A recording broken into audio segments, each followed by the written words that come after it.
풍산 2026년 1분기 실적을 스루프트 회계로 분석하고 연말 매출액 및 손익분기점을 예측해 보도록 하겠습니다. 매출은 17.2% 증가했고 영업이익은 70.9%가 증가했습니다. 가공비 배부 재고자산 회전율은 3.1회전, 주가 PBR은 0.92 상태입니다. 손익분기점은 9.6월에 도달할 예정입니다. 구독, 좋아요 부탁드립니다. 풍산의 사업 개요입니다.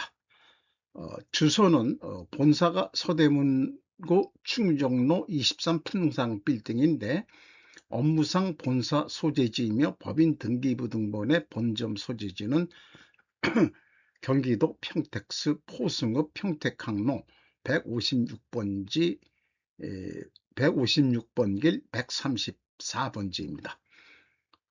홈페이지 방문해 봤고요. 신동사업 부분과 방산사업 두 가지 부분으로 크게 나눈답니다. 신동사업 부분에서는 동밑 동합금 판대, 리드프레임 소재, 봉선, 주화용 소전 등을 생산하고 있으며 방산사업 부분에서는 소구경에서부터 대구경까지 이르는 각종 군용 탄약과 스포츠 탄약, 추진 화약 및 탄약 부분품, 정밀 단조품을 생산하고 있습니다. 또한 신규 알로이, 탄약 기능 개발과 새로운 분야인 전투 드론 개발을 위해 지속적인 연구 개발을 추진하고 있습니다.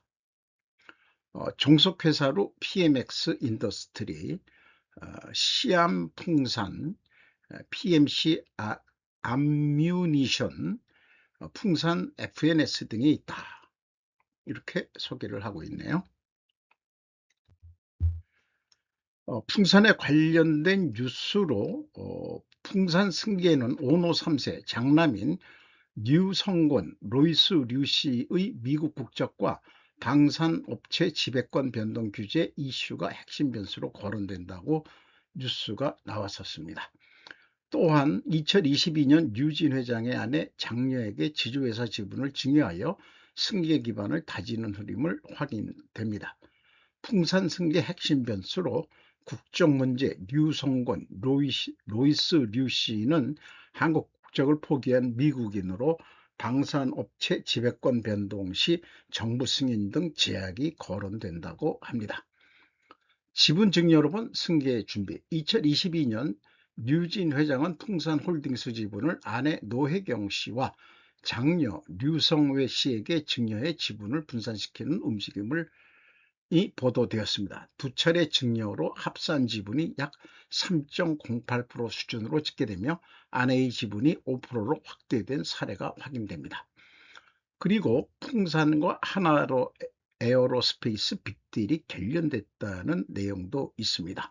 알짜 방산 부분, 신동 부분 말고 요거를 하나 에어로스페이스에 팔라 그랬는데 4월 9일날 공시됐는데 협상 중단이 발표됐는데 매각 가격에 이견이 있었던 것으로 보입니다. 이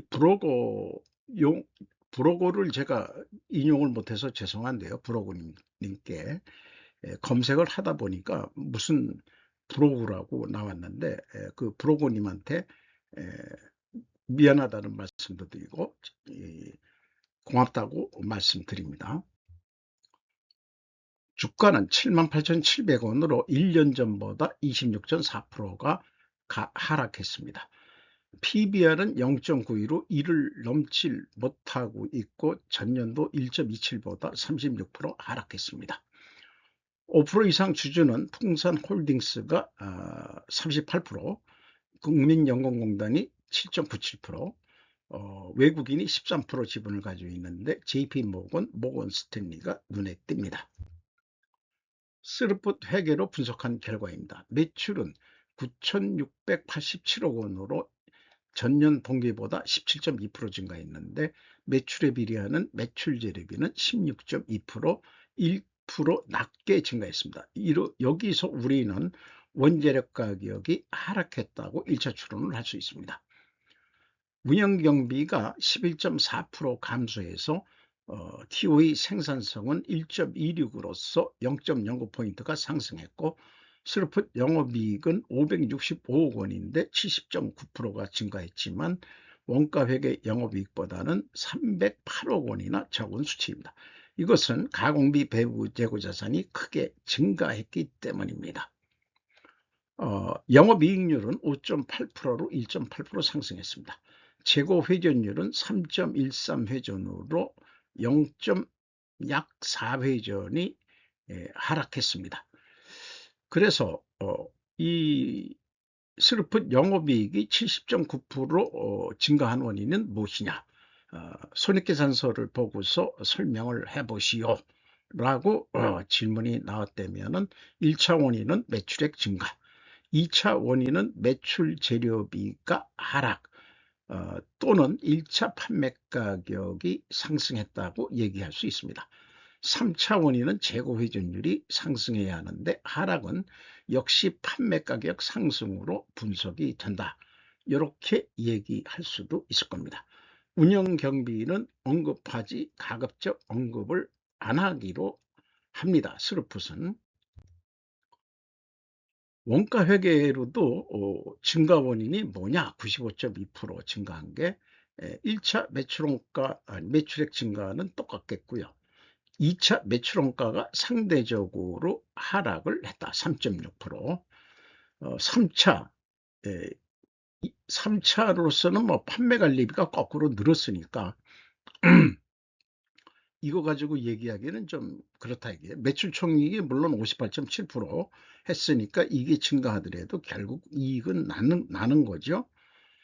그래서 2차 질문이 원가 회계는 나올 수밖에 없습니다. 그러면 매출원가가 상대적으로 하락한 원인은 무엇입니까? 매출원가율이 그거니까 분석을 안 해볼 수가 없는 거죠. 근데 스루풋은 손익계산서에 매출 재료비가 하락했을 걸 이렇게 벌써 쉽게 나옵니다.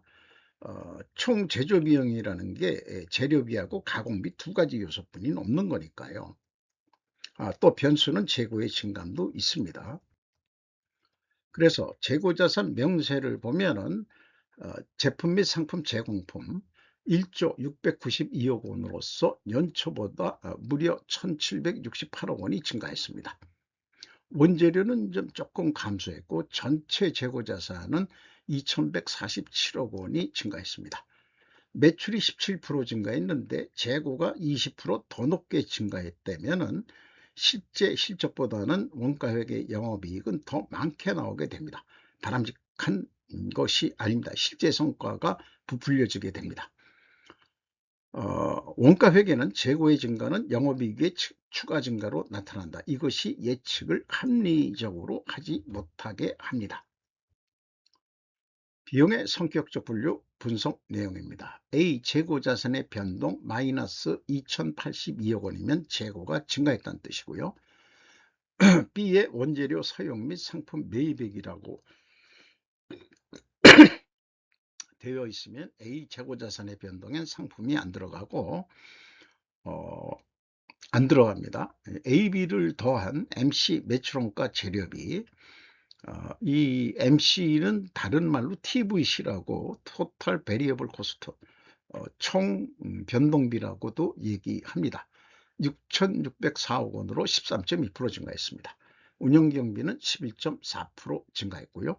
운영경비 2,210억 원에서 판매관리비 442억 원을 뺀 1,768억 원이 공장 가공비가 되겠습니다. 가공비율이 내려갔고 재료 비율은 2.5% 상승했습니다. 여기서도 우리는 원재료 가격이 상승했구나 추론하게 되는데 1차 추론은 내려갔는데 모순이 나옵니다.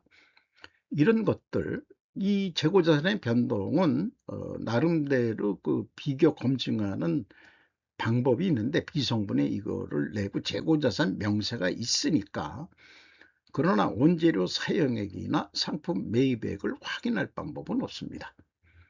그래서 원재료 구매액이 파편된 원재료 가격 추이에 나오는 금액인데 8,686억 원을 매입했다고 그러는데 원재료 주석에는 원재료 구매액이 있는데 여기는 사용액이라고 돼 상품의 매입액으로 돼 있죠. 원재료 주석은 7,389억 원입니다. 그 갭이 1,296억 원인데 이것이 여기에 그 상품 이것이 매입액이냐? 그러나 그것은 확신할 수는 없는 것입니다. 그래서 집중적으로 저는 재고자산의 변동에 집중할 수밖에 없는데 공시의 한계가 있기 때문에 아까 재고자산 명세 맨 위에 재고 흐름으로 해줘서 입고액, 출고액을 표시해 줘야 되는 거 아니냐. 그래야 회계 투명성이, 재고자산 회계 투명성이 신뢰가 있을 때 그 기업에 대한 신뢰도 제조업은 딴 거 볼 거 없다고 저는 보는 겁니다. 재고자산만 정확하면은 딴 거는 재무회계 전문가들이 알아서 잘 하니까 그렇게 생각을 합니다. 이 자료는 템플릿 자료에서 그 제조원가와 매출원가를 전산 시스템의 봄과 라우팅으로 비유해서 풀어낸 얘기입니다. 도식화해 가지고 매출원가를 보험으로 할 때 이런 형태고 제조 원가 비유는 이런 형태다라고 그림으로 비교를 해드립니다. 문제는 계산 속도, 이게 지금 데이터가 나눠져 있는데 데이터 입출력 속도 때문에 아무리 뭐 CPU, GPU 뭐 이런 게 한다 그래도 인아웃 작업 속도가 되는 전산 프로그램일 수밖에 없기 때문에 현재 MRP 시스템이 느려 터진다. 뭐 이런 얘기도 있겠죠. MRP 시스템도 결국 원가 세계 패러다임을 벗어나지 못했다고 저는 판단합니다. 그거를 이렇게 비유를 들어서 말씀을 드리는 거죠. 자, 그래서 우선 할 수 있는 방법, 재고자산의 증가맥, WCAI에는 제가 재고자산 명세에서 가져온 거고요. 비성분에서 가져온 자료입니다. 차이가 314억 원인데 이게 상품의 증감액으로 추정이 됩니다.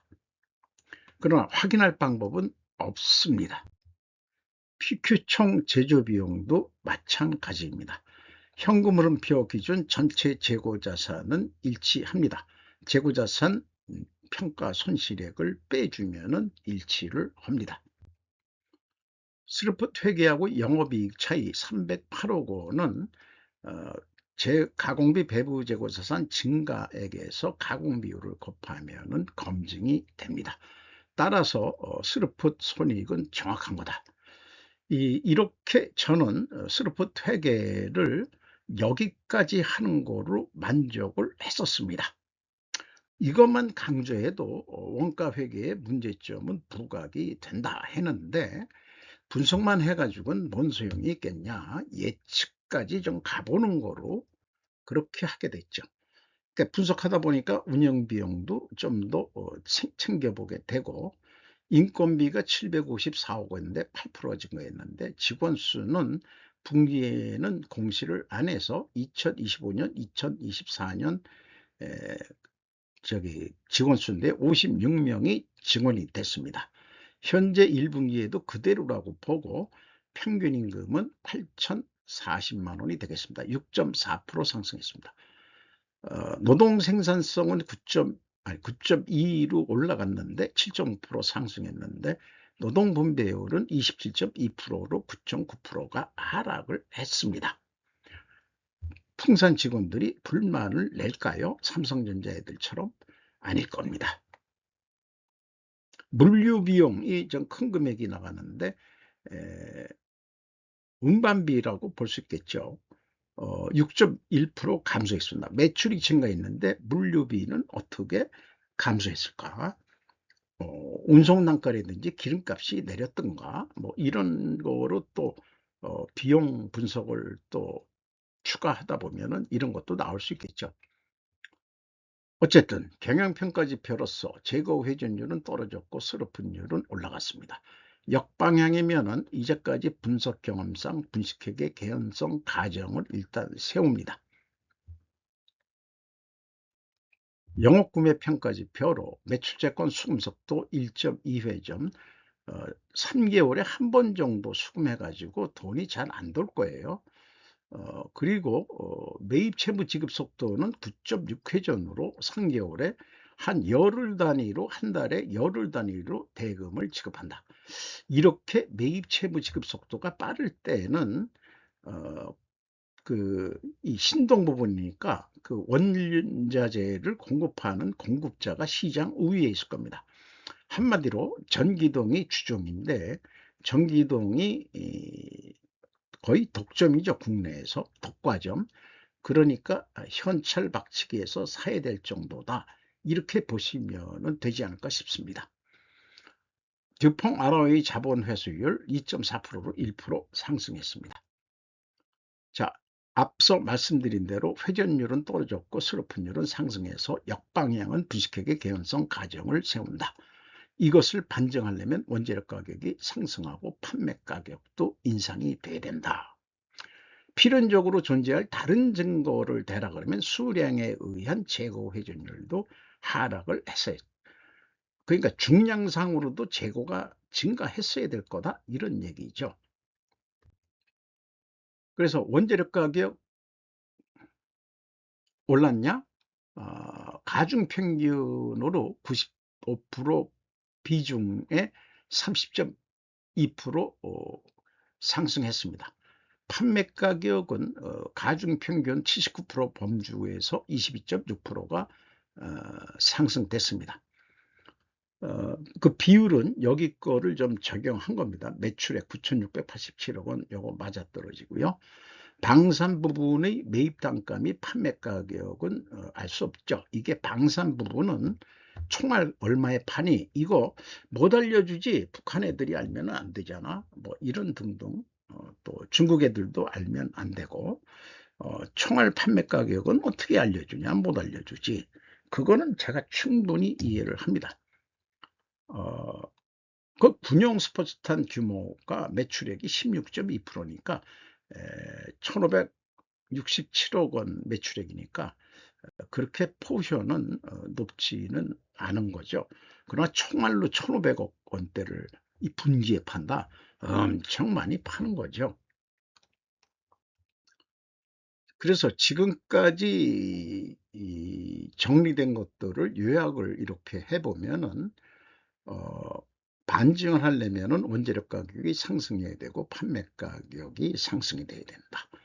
원재료 가격이 그런데 확인 결과 30.2%로 상승했고 판매 가격도 22.6% 상승을 했다. 이 원재료 가격이 30.2%가 증가했으면은 가격 인상률이 24.2% 증가 인상을 시켜야 되는데 22.6%뿐이 인상을 못했다. 그러니까 올려야 할 단가만큼 인상시키지는 못했다. 이렇게도 표현할 수 있겠습니다. 그런데도 영업이익은 뭐 크게 늘어났죠. 현금 흐름표기 현금 재무제표입니다. 1번 EAT 새우 현금 순이익 1,456억 원 벌었습니다. 두 번째 EMS 영업활동 현금 흐름은 1,695억 원이고요. 최종 1,183억 원의 현금을 벌었습니다. 자유현금 흐름 채권자한테 92억 2,800만 원을 갚았습니다. 이자 포함. 이자 부채 레버리지율이 0.4% 그래서 조금 하락했어요. 좀 더 많이 돈을 벌어서 갚아야 되겠죠. 주주 자유현금 흐름 466억 원인데 이익배당에게 해당하겠습니다. 1번과 2번을 합친 이게 FCFF니까 이 자유현금 흐름도 자산은 부채 더하기 이 자본이라는 그 배차 대조표의 공식에 딱 맞아떨어집니다. 558억 원의 자유현금 흐름이 있었습니다. 캐펙스 자본적 투자는 67억 6,200만 원 밖에 없었고요. 납입자본 성장률 3.7배 약간 올랐고 이익잉여금률도 255.8%로 조금 올랐습니다. 상승했습니다. 참고적으로 재무상태표도 좀 알리는 방향으로 총 자산 규모가 4조 2천억 원이 되겠습니다. 여기에서 그 현금성 자산 좀 624억 원 늘었고 매출 채권 354억 원 늘었고 재고 자산이 2,147억 원이 늘었습니다. 비유동 자산에서 많이 는 거는 종속기업 투자액이 174억 원 증가했고 전체는 그 67억 원이 증가했습니다만은 뭐 다른 여러 가지 계정도 있습니다. 그래서 분석에 필요한 것만 재구성한 겁니다. 자산 총계는 3,538억 원이 증가했습니다. 부채 및 자본, 매입 채무 341억 줄었고요. 단기 및 유동성 장기 차입금이 43억 90억 원이 줄었습니다. 비지급 배당금이 464억 원 있고요. 그 다음에 비유동 부채에서 장기 차입금이 뭐 그대로 있는 상태입니다. 이익잉여금 314억 7,400만 원 증가했고 자본 총계 496억 원 증가했습니다. 1분기 실적을 토대로 연말 매출액을 예측해 봅니다. 운영경비 기준 1 더하기 300%, 영업이익 1 더하기 300% 나온 금액을 목표 금액으로 해서 스르픈율로 나오면은 올해 연말까지 3조 8,751억 원을 매출이 일어날 것이라고 예측합니다. 또한 매출 재료비 기준으로도 1 더하기 300% 해서 재료 비율로 나누면 동일한 금액을 산출합니다. 스르폿은 예측하기가 참 편한 손익계산서입니다. 여기서 조금 우리가 그 예측의 질을 좀 높이는 거로 해보죠. 제가 동일한 방법으로 작년에 매출액을 1분기에 분석을 해서 연말 매출액이 3조 3천억 할 거라고 예측을 했다면 실제 결과는 3조 8,491억 원으로서 그 갭이 14%나 됩니다. 그러면은 5% 이상 넘어버리면은 두 자릿수가 틀리면은 이거는 점쟁이로 나설 수가 없는 거죠. 그러니까 2026년에 요거를 조정을 해봐야 되겠죠. 조금 더 1 더하기 300%가 아니고 조금 더 해야 되겠죠. 얼마나 할 거냐? 뭐 그냥 한 여기 플러스 314% 한번 해도 될 거예요. 저는 그렇게 생각합니다. 좀 단순하게 생각하는 거죠. 그런데 손익분기점을 좀 우리가 생각해 보죠. 올해는 그 손익분기점 도달 시기가 9.6월에 도달합니다. 6, 3, 18 하니까 9월 20일경에 도착할 거예요. 도달할 거. 근데 전년도에는 10.3월입니다. 10월 한 10일경에 그러니까 한 1개월 0.7개월 1.7개월입니다. 1.7 아니 0.7개월이니까 한 20일 정도 땡겨지게 되죠. 그러니까 돈의 이익이 나는 시점이 빨리 온다 이런 얘기가 되겠습니다. 그러니까 이런 거를 봐서는 주가가 상승할 만한데 주가는 떨어졌네요. 그래서 315%할 거냐? 근데 1분기에 전년도보다도 상당히 매출액이 17.2% 올랐으니까 314% 한다는 것보다도 이거 그냥 300% 가야 되겠다. 그러면은 이제 그대로 3조 8,751억 원 하는데 51억 원 요거를 그 매출 단가라고 보죠. 톤당 단가 387만 원에 팔면은 22만 5천 원 남는다. 이거 가지고 불만족이다. 돈을 더 벌어보자. 그 재고 회전율로 저는 측정을 합니다. 3.13 회전했는데 3.3 회전 더도 말고 5.4%더 노력 못 해보겠느냐. 있는 재고 가지고 더 좀 팔아봐라.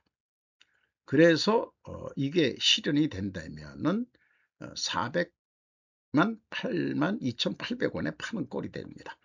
그렇게 팔기 위해서 노력한 비용 1.2%를 공제해 주더라도 영업이익은 422,000원으로 당초보다 매출 5.4% 증가했는데 영업이익은 거의 더블 100%가 올라가 버린다는 이 사실을 믿으시기 바랍니다. 손익분기점을 넣으면은 급격히 이익이 증가한다는 얘기죠. 왜 그러냐? 기하 급수적까지는 아니지만 급상승을 한다.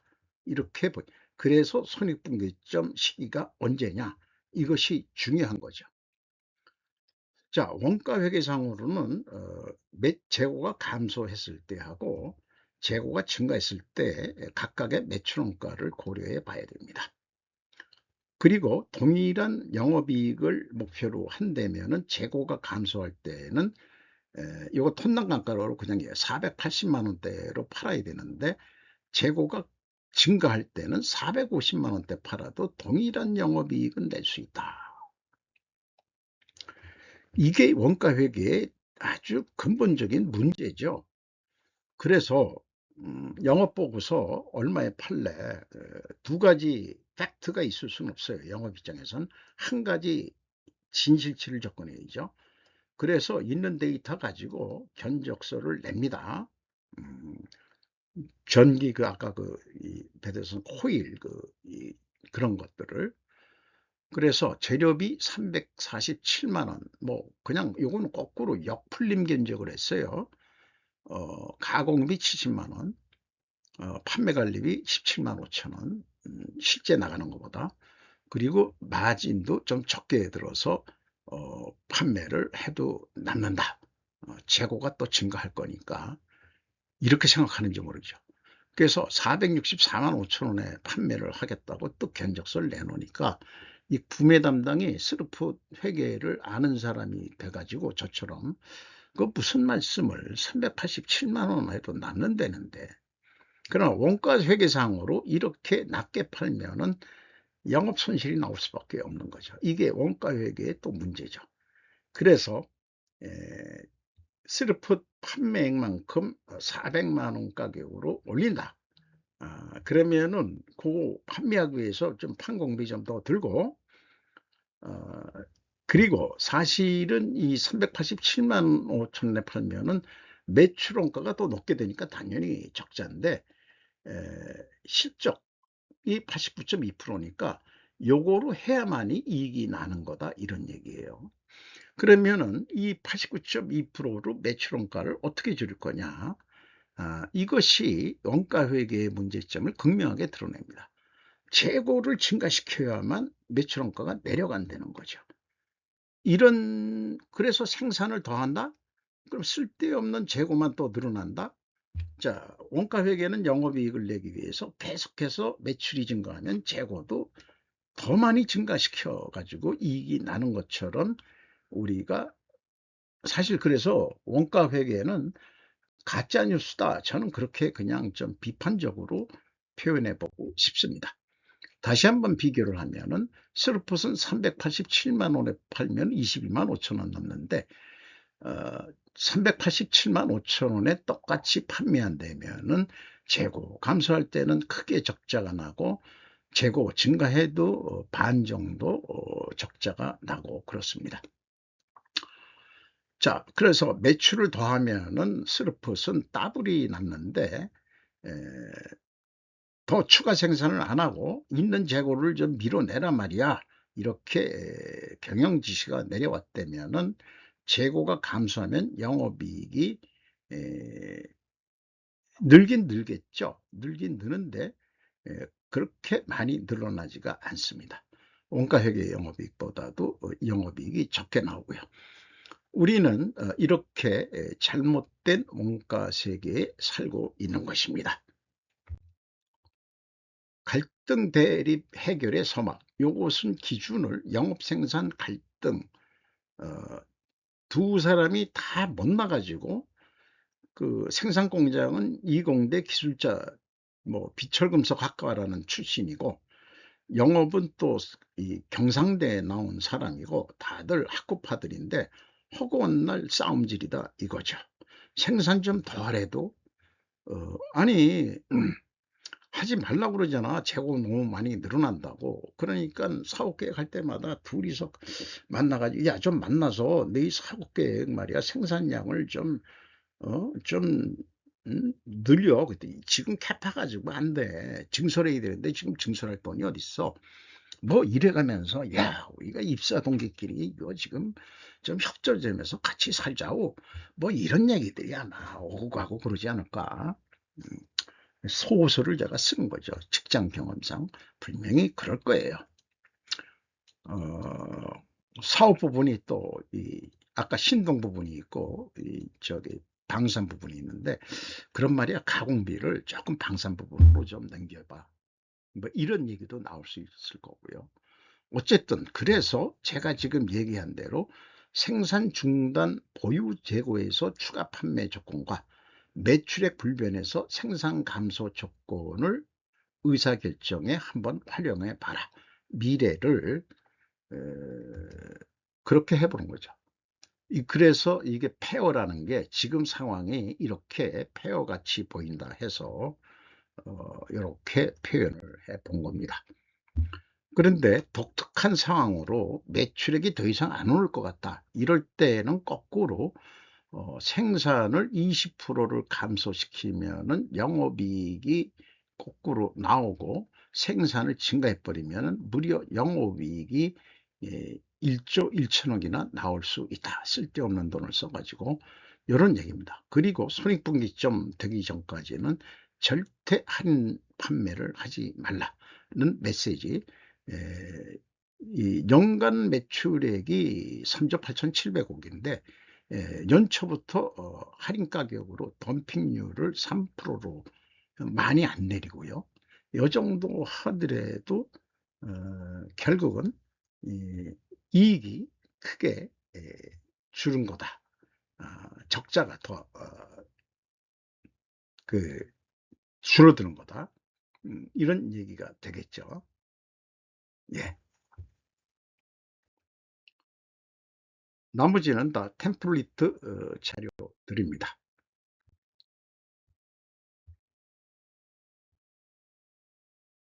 제조원가 회계를 쓰레기통에 버리고 새 회계 찾자. 두 갈래 길. 저는 스루풋웨이로 가기로 결정이 돼 있는 사람입니다. 오늘도 좋은 하루 되시기 바랍니다. 굿아이.